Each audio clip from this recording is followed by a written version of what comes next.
السلام علیکم. آپ دیکھ رہے ہیں اردو موو اور میں آپ کو سنانے جا رہی ہوں بلڈی لو از قلم فلک ناز. چچی پلیز دروازہ کھولیں، خدا کا واسطہ ہے آپ کو. چچی اتنی رات ہے، مجھے ڈر لگ رہا ہے. چچی پلیز، چچی مجھے مار لیں، پیٹ لیں، لیکن اس طرح مت کریں. چچی رحم کریں خدا کے واسطے. اس کی چیخ و پکار بیکار تھی کیونکہ چچی کب کا اسے گھر سے نکال کر اپنے کمرے میں سونے جا چکی تھی.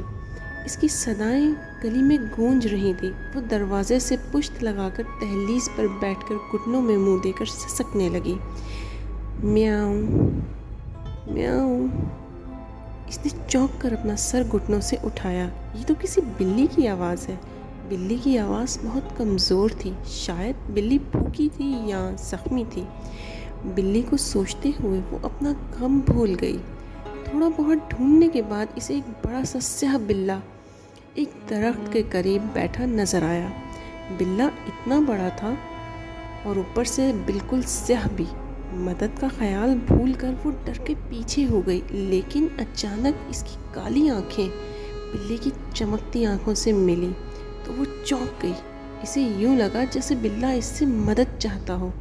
وہ خود بھی تو تکلیفوں سے جلتی رہی ہے، کسی بے زبان کی تکلیف کا احساس کیسے نہ کرتی. اس دھک دھک کرتے دل کے ساتھ اس نے بلّے کے قریب جا کر جائزہ لیا. بلّے کی پچھلی ٹانگ میں لکڑی کا چھوٹا سا ٹکڑا گھسا ہوا تھا. اس کے منہ سے سسکاری سی نکلے. یا اللہ، یہ تو بہت تکلیف میں ہوگا. میں کیا کروں؟ گھر کے اندر میں نہیں جا سکتی. اسے کیسے لے جاؤں؟ خالی ہاتھ کیسے مدد کروں بیچارے کی؟ بڑبڑاتے ہوئے وہ دل مضبوط کرتی بلّے کے پاس بیٹھ گئی. ایک عجیب سا خوف اس کے رگ و روپ میں سرایت کر رہا تھا. اسے گھور رہا ہو، تنبیہتا کر رہا ہو. اس نے اپنا ہاتھ جیسے ہی میاؤں میاؤں کرتے بلّے کی طرف بڑھایا، درخت کی شاخیں زور سے ہلی. ہوا تو بالکل بھی نہیں چل رہی. حبس ہی حبس تھا. پھر کیوں اور کیسے؟ وہ جلدی سے اٹھ کر درخت کے نیچے سے نکل گئی اور گھر کی طرف فل سپیڈ سے دوڑی. پھر سے اس نے منت سماجت شروع کر دی، مگر بیکار ہی جاتی نظر آ رہی تھی. لیکن اس بار اس نے ہار نہیں مانی اور مستقل دستک دیتی رہی. ساتھ ہی خود فضا نظروں سے اس نے درخت کو بھی دیکھا. اس گلی میں ان کے گھر سمیت صرف 3-4 مخدوش حال گھر بنے تھے. باقی ہر طرف درخت ہی درخت تھے، خشک اور ہرے بھرے بھی.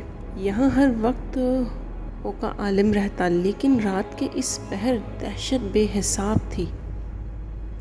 اس کی مستقل دستک اور پکاروں میں اچانک بلّے کی میاؤں میاؤں بھی شامل ہو گئی تو اس کی ٹانگیں لرزنے لگی. دل اچھل کر حلق میں پھنس گیا. ڈرتے ڈرتے گھر کی طرف دیکھا تو درخت کے نیچے سے کالا بلّا لنگڑاتا ہوا اس کی طرف چلا آ رہا تھا. جانے کیوں ایسا لگا کہ بلّا بہت غصے میں ہے. اس کی آواز ویسے ہی کمزور تھی، لیکن میاؤں میاؤں مستقل تھی. ایسا لگ رہا تھا جیسے وہ غصے میں اس سے مدد کی التجا کر رہا ہو. اس کی جان آدھی ہونے لگی جب اچانک گھر کا دروازہ کھول دیا گیا. سامنے 11 سالہ ناصر نیند سے لال آنکھیں لیے کھڑا تھا. وہ کچھ بھی کہے بغیر بجلی کی تیزی سے گھر کے اندر داخل ہوئے اور دروازے کی کنڈی لگا دی.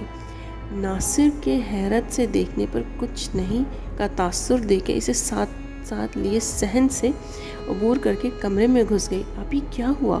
ناصر سچ مچ پریشان ہو گیا. کچھ نہیں. چچی نے اجازت دی دروازہ کھولنے کی. جی امی نے ہی اجازت دی ہے، ورنہ میں کہاں خود کھول سکتا تھا. اس بار آپ نے کوئی بڑی مسٹیک کی ہوگی. تبھی امی نے افسردگی سے ہنس پڑی. مجھے آج تک اندازہ نہیں ہوا کہ چچی مجھ سے کب کس بات پر خفا ہوتی ہیں. سارے دن کی روٹین ذہن میں دوڑائی ہے، لیکن ابھی تک غلطی کیا ہوئی ہے سمجھ نہیں آیا. اس کے ہونٹ لٹکا کر کہنے پر ناصر ہنس پڑا. اب اچھا تم دانتوں کی نمائش بند کرو اور اپنے کمرے میں جا کے سو جاؤ، ورنہ ممکن ہے چچی اس بات پر بھی ناراض ہو جائیں. اس کی ہدایت پر ناصر اسے گڈ نائٹ کہتا اپنے کمرے میں چلا گیا. اس کا ڈر بھی ناصر سے بات کرتے ہوئے ختم ہوا. لائٹ آف کر کے سونے کی ہمت اس سے آج نہیں ہو سکی، سو اسے ایسے ہی بستر پر لیٹ گئی۔ جب پھر سے میاؤں میاؤں کی آوازیں اس کے اصحاب چٹخانے لگیں، اس کا دل بیٹھنے لگا۔ یہ آواز اس کمرے کی کھڑکی سے آ رہی تھی۔ اس کے کمرے کی کھڑکی تک پہنچنے کے لیے باہر سے گھوم کر دوسری طرف جانا پڑتا تھا۔ تو کیا یہ بلّا بھی زخمی ٹانگ کے ساتھ اتنا لمبا سفر کر کے اس کی کھڑکی تک پہنچا تھا؟ ترس اور خوف نے ایک ساتھ اسے ڈرایا تھا۔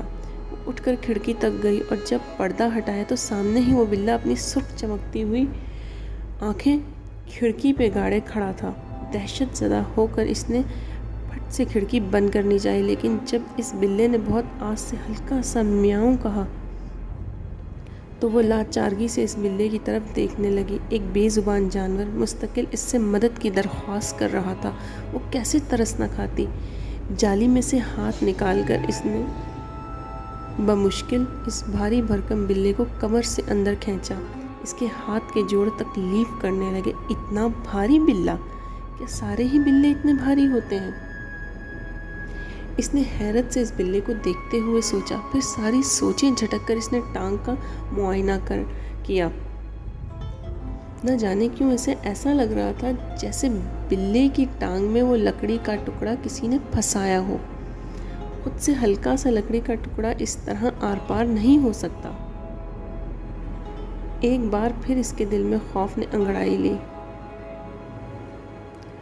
لیکن وہ پھر بھی لکڑی کا ٹکڑا نکالنے کے لیے جھک گئی۔ اس کا خود پر کوئی زور نہیں تھا جسے اس وقت لکڑی کا ٹکڑا کھینچنے پر اتنے آرام سے نکل گیا جیسے سوئی میں سے دھاگا۔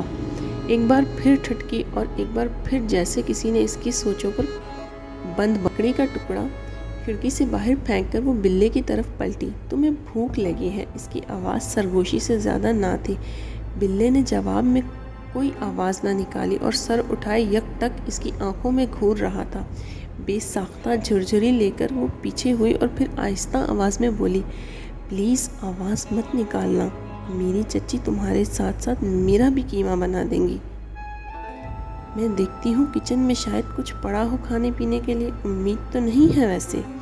وہ بلے سے یوں بات کر رہی تھی جیسے وہ اس کی باتیں سمجھ رہا ہو۔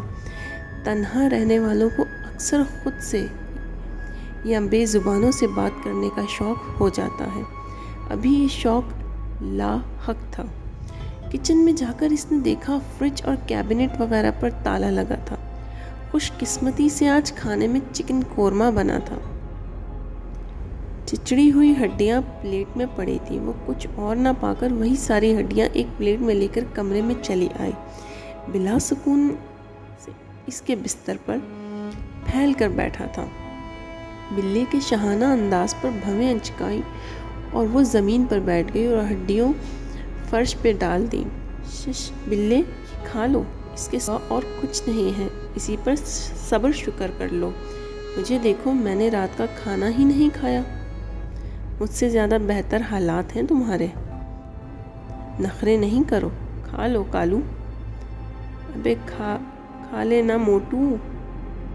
بلے نے صرف ایک نظر ہڈیوں پر ڈالی اور پھر سے اسے گھورنے لگا۔ اس کا صحیح والا دماغ خراب ہوا اور وہ اٹھ کھڑی ہوئی۔ شہزادے ہو کہیں کے، نخرے تو دیکھو جیسے آسمان سے اترا ہوا پرا ہو۔ اترو میرے پلنگ سے، کھانا ہے تو یہ کھاؤ، نہیں تو جاؤ، مجھے سونے دو۔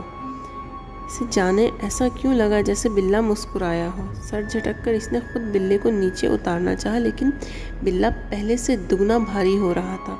وہ اپنی کمر پر ہاتھ ٹکا کر خوف اور حیرت سے اسے دیکھنے لگی۔ اسے یقین سا ہو گیا یہ کوئی عام بلّا نہیں بلکہ کوئی بلا ہے۔ وہ کمرے سے باہر بھاگنے کے لیے مڑی ہی تھی کہ جب بلّا ایک ہی چھلانگ میں اس کی گردن پر حملہ آور ہوا۔ بلے کے بوجھ سے وہ پورے قد سے دھڑام کی زوردار آواز کے ساتھ زمین بوس ہو گئی۔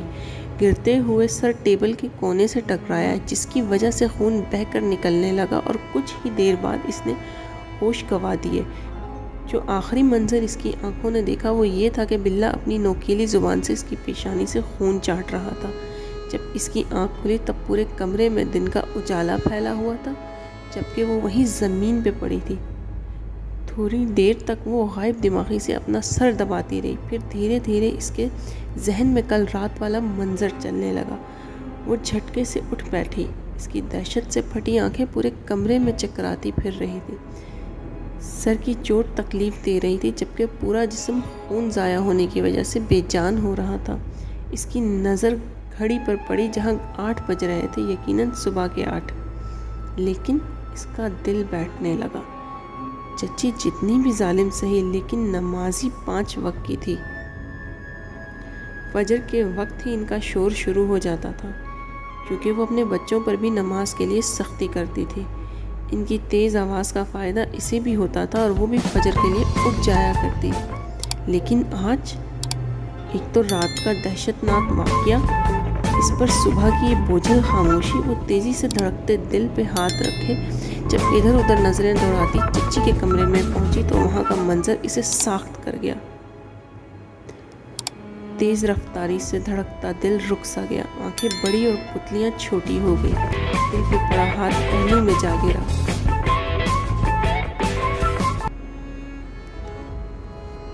اس ویڈیو کا نیکسٹ پارٹ دیکھنے کے لیے میرے چینل کو سبسکرائب کریں اور لائک کریں، بیل آئیکن دبانا مت بھولیے گا۔ انشاءاللہ پھر ملیں گے نیکسٹ ویڈیو میں۔ اللہ حافظ۔